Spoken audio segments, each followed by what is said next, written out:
Welcome to A Happier You Leads to a Healthier You. I'm your host, Goddess Asha Mariama. I have Mr. Ty Gibson, and through his health and wellness journey of multiple issues medically, he found the positive mindset as he went through this journey. And now he is sharing this with millions of others of how to overcome adversity and negativity through all aspects to find that positive light at the end of the tunnel, that bridge and that balance between positive energy and negative energy to where we make it into something that we take and not only learn from it, but we now use it as a weapon. We use it as a strength. How are you doing? I am awesome, man. What a great intro there. That was awesome. Thank you for that. You're No, I'm doing welcome. great. I'm doing great. Thanks for Now, having me. of course, tell me about your journey because when you and I had that conversation, it was phenomenal. I learned so much because you and I had similar journeys medically where there were no answers, no solutions. You're going to doctors, they're telling you nothing's wrong, and you had to find your own answers, which led you to, even though, like, I have chronic pain, and it's one of those things when you live with CRPS and you live with all these chronic pains, the pain just goes from one place to another. So if they give you, like, for example, oxycodone, when they give you different medications, it'll deal with one thing, but it's not a permanent solution. Right. And you have people that are going into depression and suicidal thoughts and anxiety, and they cannot get through it because they have that pain every day. How did you get to the point of that positive mind frame that you're now sharing with your clients? And you bring up a really good point talking about, just kind of moving our problems, right? I mean, we moving our pains, moving our problems, whatever that may be in each one of our worlds. But medically, I was diagnosed with diabetes at the age of 8 with juvenile diabetes and type 1. And this is going to show my age, but it was back in the 70s. Back in the 70s, um, and the medical technology has come so far, right? So but then, I mean, I was a brittle diabetic. I mean, I couldn't. My blood sugars were all over the place, and finally, after about 2 years of that, I was brought to Houston, Texas Children's Hospital. I grew up in the Houston area, and they were working on with it was more of a chemotherapy type syringe pump, and we put insulin in this thing, and I started wearing it as an insulin pump. um that was the only way they were trying to get me to find some way of controlling these brittle blood sugars and brittle diabetes that I was dealing with. So at a young age, obviously I was at 8 and 10 years old, I was living in the hospitals. Um, and it really didn't stop there. I continued to have a lot of medical challenges through just trying to control diabetes. I went through multiple pumps, spent weeks and days in at hospitals, right? Just trying to you get sick, you get home, be well for a couple of weeks, and then you go back into it. Kind of like you said, never really getting to a solution, just kind of putting a quick fix on it, or not quite sure how to control it, but hey, try this kind of thing. Um, and so I went through that for years. And I will say each insulin pump kind of got a little better. Technology would get a little better. Things would get a little better. But I mean, at the end of the day, you still felt horrible, right? I mean, you're still a diabetic. You're still dealing with all that stuff. Um, so let's fast forward. And then when I was 30, my kidneys failed. Oh no. So I was real tired. I went in. The doctor said, "Hey, uh, not only," he said, your kidneys are at minimal, you know, of usage. I mean, you've lost most of your kidney function, and uh, and being such a brittle diabetic, we've got some challenges here." And he said, and he came back in. He said, "You really need a transplant." And I said, "What?" What I was This was not a world that I was used to at all. And I said, "Well, what does that mean?" And he says, "Well," and he told me about it. We talked, and he said, "But really, you have such brittle diabetes, um, I really think there's some research going on in Baltimore, Maryland, that they're doing dual transplants where they do a kidney and a pancreas at the same time. Okay. So anyway, so we went to kind of speed that up. We went through a lot of testing. I come to find out I was a candidate for that. My mother, who was 60 at the time, looked me in the eyes and said, "If I can be a donor, you are getting my kidney." I said, "Yes, ma'am, no problem," because she felt that that was her role, right? Because we were given two kidneys, and she said if she was a match, she wanted to do that, and she was. So kind of fast forward, we had to wait. Obviously, I had my mother's kidney, but I had to wait for a deceased donor's pancreas, right? And so about 8 months later, I get the call. We rush to Baltimore. We have this 16-hour surgery. Um, I received my mother's kidney and a deceased donor's pancreas. Um, and that first year was really tough. I mean, and I mean, I have a lot of words that could describe more than tough, but it was right. Um, and they always told me, "Hey, would you be willing to talk to other people that are thinking about it?" I said, "You don't want me talking to other people right now. I mean, this is miserable, right?" I mean, I came out of the hospital taking about 60 pills a day, and as you know, I mean, I still to this day think, about four of them were really the medications that I needed, the anti-rejection medication. The others were all the side effects that these medications would cause or may cause or whatever it may be, right? So I was taking a lot of medication, and it just that alone makes you feel horrible. I always say, the death of us is all medication. I feel like sometimes. I mean, um, but I was on a lot of that. So that first year was really hard. But they kept saying, if you can hang in there for that first year, Ty, it's going to be much better. And I will be honestly saying that first year hit, and it really a light switch went on, and it really did. I felt better. Um, I was on a lot of meds still. They narrowed it down. So to this day, I'm on about 30 a day that I take. But it come a long ways from what I was at. But and then over the years, for 12 years, now this is the kind of got to keep up with me here. 12 years, my pancreas lasted for 12 years, which means I didn't have diabetes for 12 years That was because, good. because I received a pancreas that was producing insulin.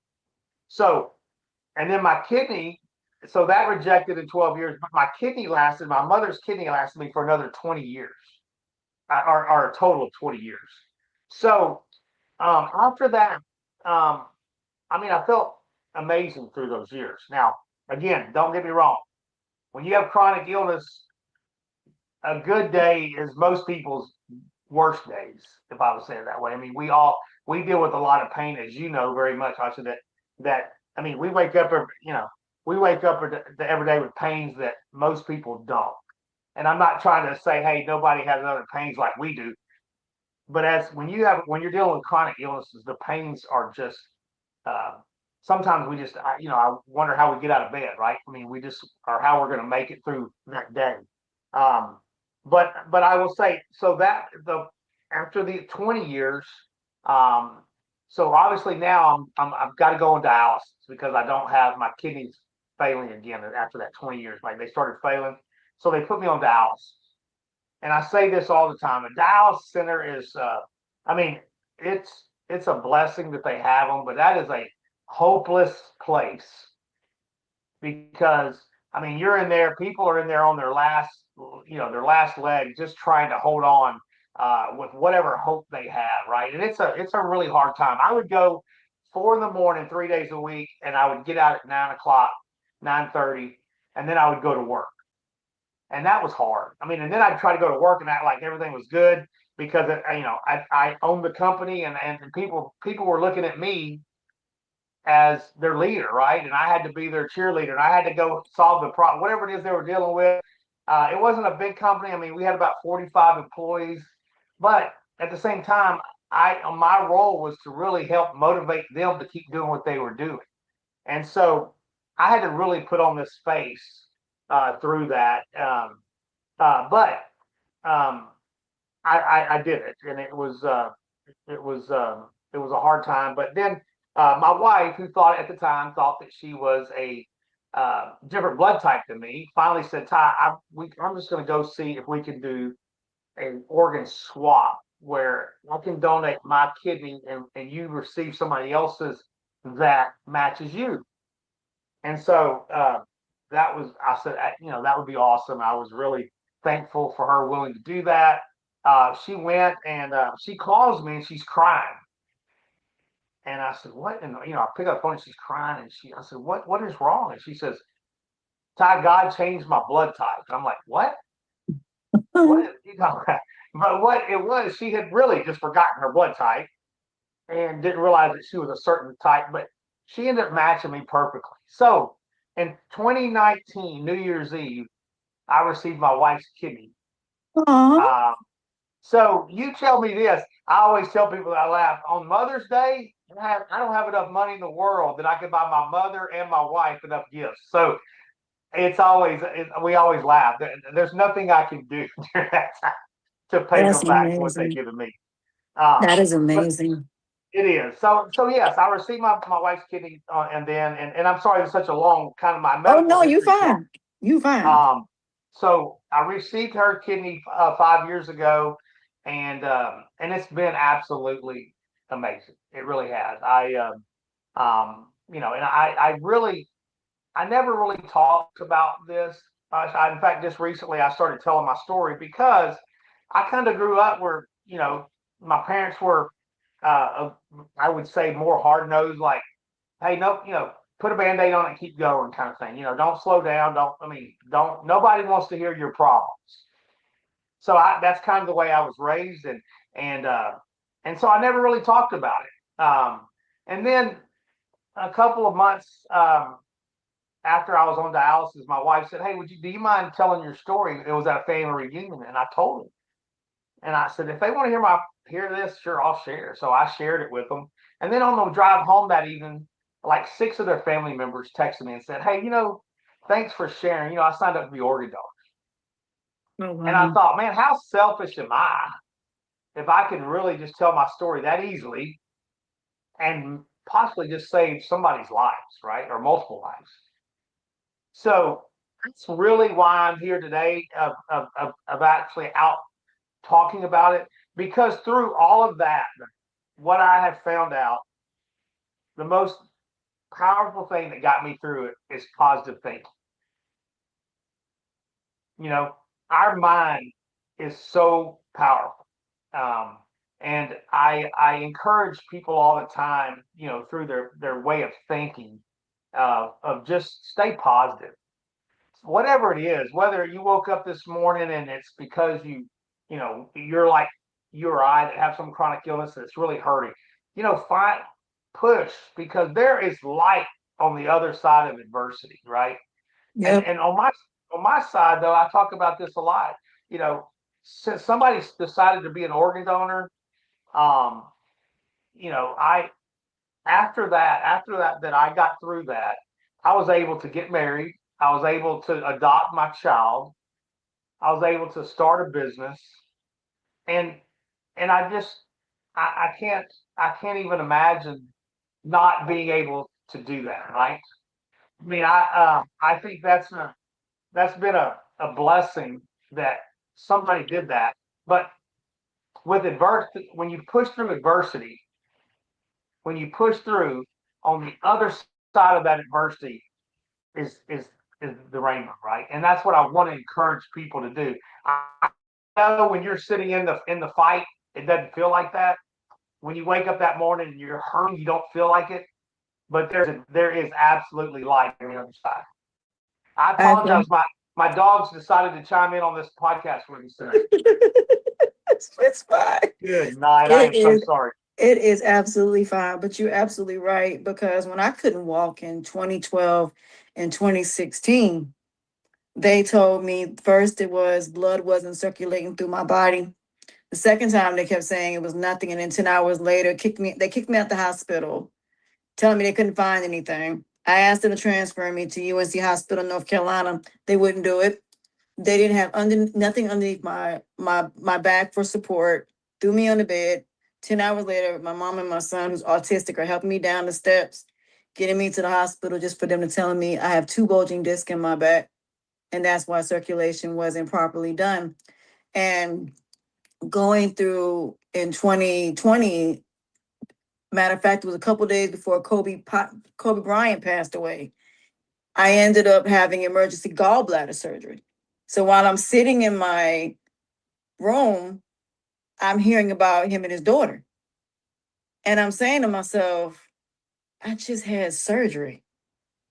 And I said, the roles could have been reversed. So people don't understand why I cry during every year that happened. Because there were people in the hospital at the same time, people fighting for their lives. Because I had went to the hospital because I kept throwing up. Every night I would throw up, throw up, throw up, throw up, throw up.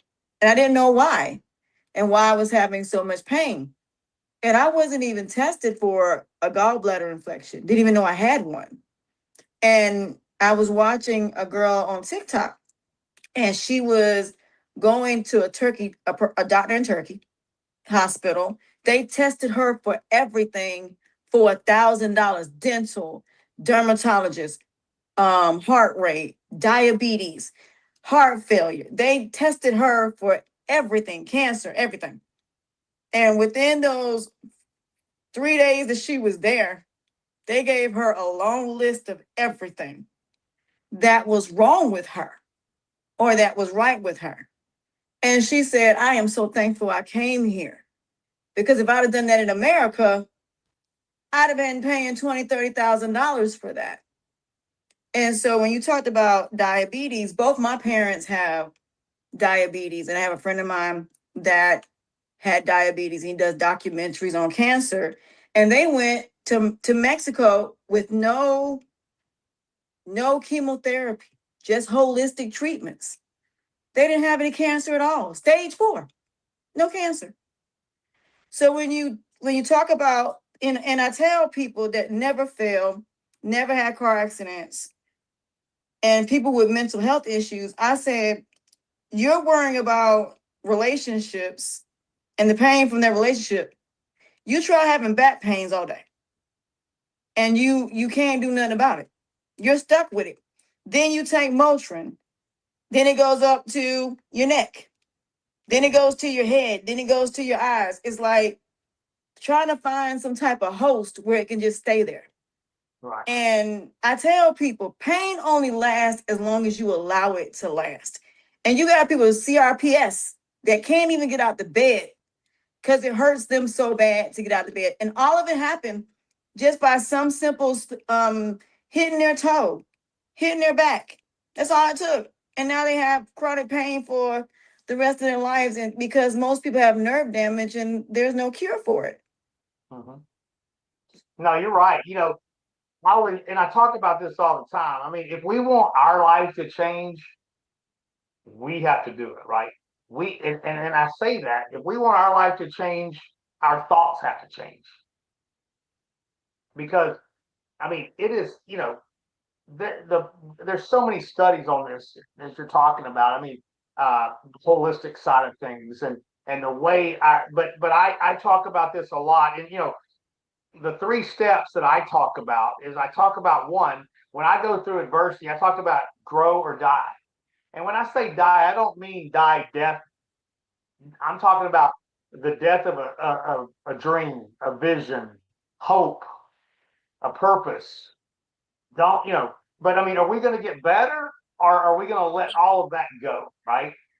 And that's what we do. So what I'm talking about right here is grow or die. That's what we do. Hope or despair is how we think, right? Are we going to be hopeful? Are we going to be, it goes back to negative thinking or positive thinking, right? Are we hopeful, or be despair? And then humor or drama. And that's how we talk.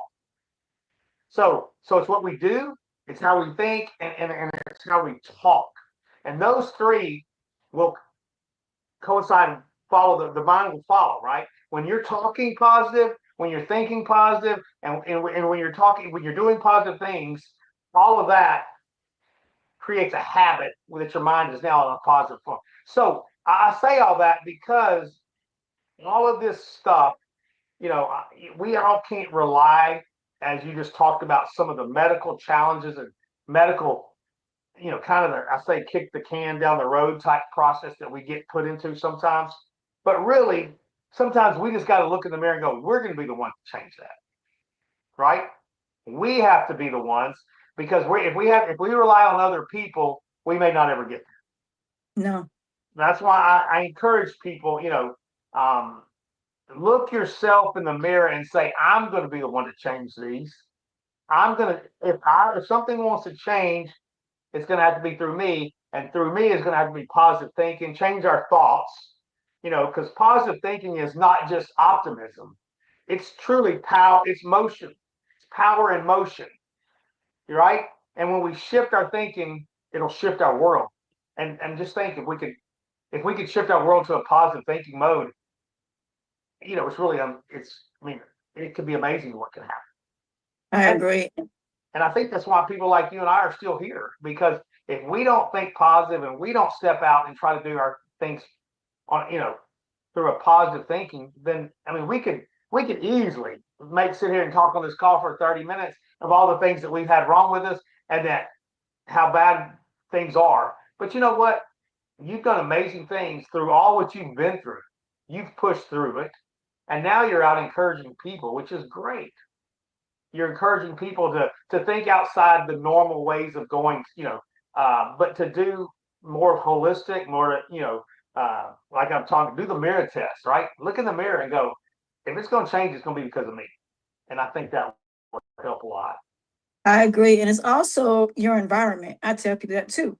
Environment plays a very big part because the environment that you're in, if you're in an environment where there's a bunch of negativity, no opportunities, everything is down here. And, you know, when I think about Bruce Lipton and Joe Dispenza, they talk about this, the consciousness and the subconsciousness and how that our past plays such a role of that Humpty Dumpty. And some people said, what do you mean? I said, do you not understand what Humpty Dumpty stands for? I said, the whole story of Humpty Dumpty was he was on that wall. The question is, was he going to fall back or was he going to go forward? But we never knew which way he fell because it just said he fell. And it said all the king's horsemen and all the king's men couldn't put Humpty Dumpty back together again because he was dead, because he was stuck between the moving forward and going backwards. And I tell people, you have to close chapters. You have to let go of the emotions of what people have done to you because they will still have a hold on you. They will still be able to control your life. They will still be able to have those tides. I had somebody spiritually tell me, you have a bunch of spiritual weight. And I was like, what is spiritual weight? This is weight you took on when you said you want to help people, that you took on other people's problems that weren't yours. And now you're the one dealing with the consequences of that. You're dealing with people that you were trying to love you that you shouldn't even have tried in the first place. You shouldn't have to go through all these hoops and bounds and lowering yourself to build other people up. And I tell people that you don't understand the health damages that you go through when you are trying to lower yourself to bring people to a level that you are, or when you're taking on your family dynamic. Like I saw this one video where this girl was paying her parents' bills, her sister's bills, and they were talking about her like she was an ATM. And then she finally cut them off, and she said the weight that she felt when she cut them off, it was a release. And I said, sometimes you have to do that because weight, people think weight is just, okay, the physical weight. No, there's mental weight, there's psychological weight, there's emotional weight, there's spiritual weight, there's financial weight, there's relationship weight, but there is weight. And until you free yourself of that weight, until you let go of all that negativity and say, I relinquish it, I send it back from which it came, or I give it to God, and I no longer it no longer affects me. And like the story of Lot, you don't look back. Look back for what? It's already happened. The coulda, shoulda, woulda you didn't do. Now it's about what you're going to do now to move forward, to have that inner peace and quiet and that positive mindset. So when you go into the world, even though you know the world is negative, you have taken all your flaws and imperfections, your disabilities, and every challenge you've been through, and now they're your armor. They're your strengths. So nobody can use it against you because you've dealt with it. And I always say to people, you're going to bring up something that happened 20 years ago that I've already made amends to the people that I've wronged for. Me and that person have already resolved it. I've already forgiven this person, but you're bringing it up for what? You're a little 20 minutes, 20 years late. So when you go through that healing and recovery, it leads you to that positive mindset that no matter what I go through, yes, I'm going to go through this challenge. Yes, I got to sit still. Yes, I got to go through the pain of this. Yes, I got to deal with the process, the emotions of it. But I'm not going to let those emotions stay longer than necessary. No, that's great. I mean, you got some great stuff. I love you. Last time we had this conversation, I left there writing a couple of notes. You bring out some great stuff, and I appreciate that. But yeah, I mean, you're preaching to the choir here. I love what you're saying, and it's so true. You know, the my I have a podcast that I do, and it's called the No Option Mindset, right? And all I do is talk about people dealing with adversity.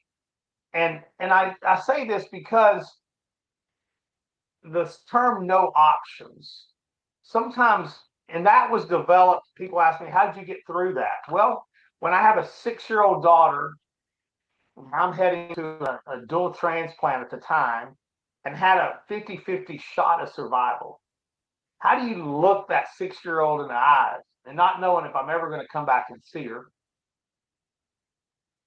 Or do I, but I know that I need to do it to have a better life to be able to be there for her. People say, how'd you do that? I said, well, there was no options. I knew I didn't have had a short term here, but if I could get through this, then I could be with my daughter and watch her walk down the aisle, which by the way, my oldest is walking down the aisle in December. So I'm super excited. That's been a dream come true for me.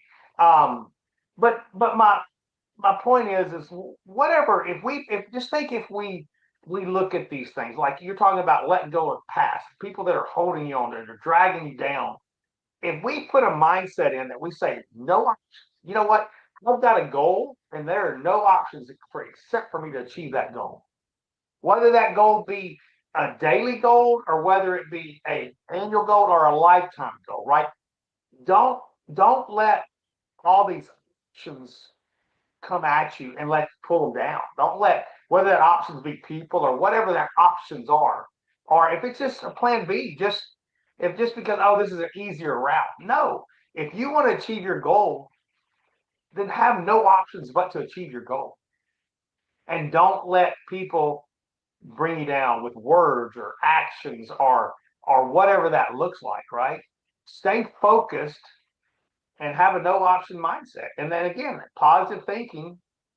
I mean, I'm just amazed the more and more I've dove into this of how powerful our mind is. You know, um, I mean, well, the placebo effect, right? I mean, we talk about that where they treat patients with, and they take 20 patients and they treat them with this drug or whatever, and they think, and they all have the same whatever it may be they're treating. Some get a medication and some are getting basically nothing, but they think they're getting treated. And some of these that are getting nothing are starting to heal because they Yep. think they are getting the same medications that's supposed to be giving them better. So those are just, I mean, we could go days and talk about just story after story of where the mind overrides whatever we're dealing with and how powerful it is. And it no matter what age we are, right? I mean, if we're Yep. talking to some young kids out there today, don't let, grow or die. Don't let your dreams, your vision, your purpose die because something got in the way. I You know, absolutely agree. have a positive mind and get through it. So, I uh, agree. yeah, no, I really enjoy. I mean, I could go days on this stuff. I love I love talking about it. And, really say, I never in my wildest dreams thought that I would be on podcast or doing public speaking or, doing keynotes. But because I'm a small town guy, really, and I'm not a good public speaker. But I have a story and I have a passion to help people through their whatever adversity they're dealing with. And you know what's funny about that though? It always takes the worst situations for you to see what you can do.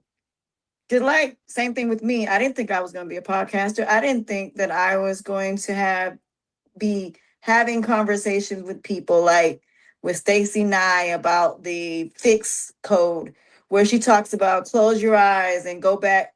How do you feel? She asked me, she said, how do you feel? I said, I feel stuck. Why do you feel stuck? I feel rejected. She said, let's go back to the first rejection and the first time you were stuck. And I want you to sit there for a minute and I just want you to watch things, just go back. I literally could see every rejection I ever went through. Got back to when I was a kid, when my parents first gave me my first rejection, when they first told me no. And then she said, do you remember when you look and see when you were born? I said, okay. I saw that. And as she was telling me to come back, she was counting back. It was in slow motion, but it was still light speed. I could, like the movie Flash, where everything was in slow motion, but it was still going at light speed. I could literally see all the rejection. And as I was going through it, it was relinquishing at the same time. And when I woke, when I opened my eyes, she said, how do you feel? I said, so much better. She said, you don't even think about it, do you? I said, no. She said, do you see? There you go. Because your feelings were holding on to it. Your mind been let it go. But your emotions have not, because you haven't relinquished it. And that's how you relinquish power over people, is through relinquishing the emotions that are connected to it. So when we go to therapy, we talk about it, but we don't relinquish it. We don't let it go. And we feel like if we go talk to our parents, or if we go talk to our spouses or our exes, whoever hurt us, that's going to make it. No, it's not. The only thing, you're never going to get the apology that you want. You're never going to get the answers that you want. You're just going to get the excuses, because they don't think they did anything wrong. And even if they apologize, it's not going to make you feel any better. It doesn't change the fact that they hurt you.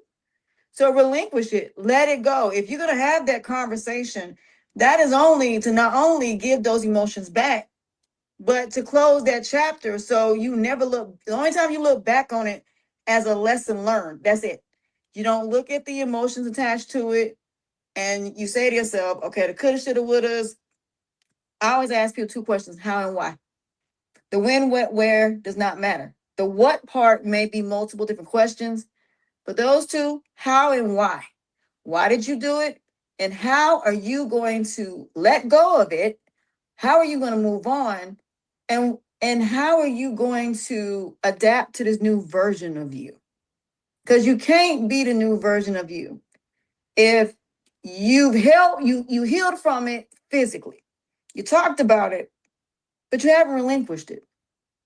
You got to relinquish it first before you can even heal from it.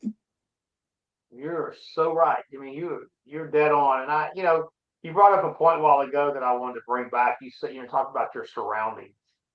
Um, you know, and it's a famous quote out there about, you are the sum of the five people you're around, right?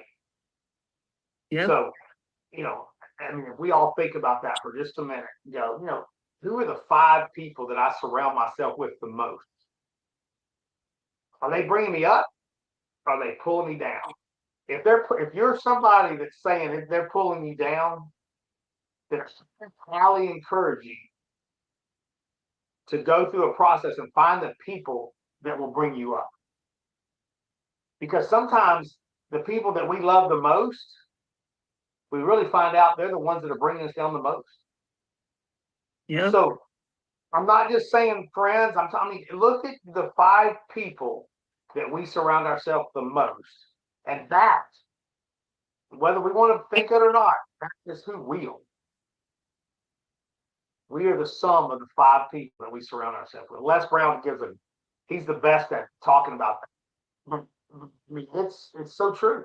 I mean, if you think about, our surroundings, and I mean, I was just talking to a young gentleman the other day and was talking about his employment and how bad of an environment, and he was asking, what do I do? I said, find a different environment.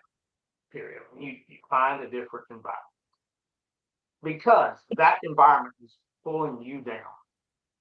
So I encourage people. I mean, life is amazing.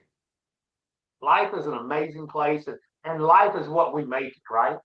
So again, uh, you get the pot. If we can get our mindset on a positive side of it, it really makes our life an amazing place. It does. It does. But also understanding that even though you may not want to hear the negativity, you need to hear it because Sure, it will that's how prepare we grow. you for, you may not think that negativity may not be true. It's not true because of the accusation. It's true because that is how that person sees you. That's their truth and it's not your truth. And you have to understand to be a positive person in a negative world, you got to understand you're going to always come back to your sanctuary, your inner peace, your tranquility. You have to have boundaries. You have to have non negotiables. You got to understand that when you leave this earth, none of this is going with you. This is what you have to protect. Because you can replace somebody breaking your house, all that stuff can be replaced. And yes, for that moment, you may say, I lost it. But then you're like, I need to get my renter's insurance. And now you get a check for the majority of everything you lost. And now you can get something new. You're never going to get back what you originally had, but what you will get is something better. Right. That's right. Again, you brought up another great point. Is just, you know, we gotta when we go through challenges, and this is something that just I just started doing when I've gotten older. Is when I see adversity, it's a lesson. It's an opportunity for me now to take that and just make me an even stronger person to be ready to deal with other things, right? So when whatever we're dealing with, look at it as a lesson. Look at it as a opportunity for you to get. I agree. I think that's so great. Yeah, It you is got. because you can't change other people. Only person you can, that's why I tell people, you can't see people for what you want them to be. You only can see them for what they truly are. The only person that you can see things for what you want them to be is you. That's it. That's all. Because once you accept that, then you won't be trying to build everybody else up. You won't be trying to take everything else on your shoulders. You won't be lowering yourself to where you're stagnant. And then 45 years, you're saying, I didn't accomplish anything. Because when you build these people, they're going to move on to someone else. They're going to move on to something else. And you're still going to be stagnant because you're always the people pleaser. You're the one that's sitting there and being a seed filler. And that's it. So the positivity, don't get me wrong, you can be a good person, you can be a godly person, but you can't be a fool. And that's the part I think we as positive people have to learn.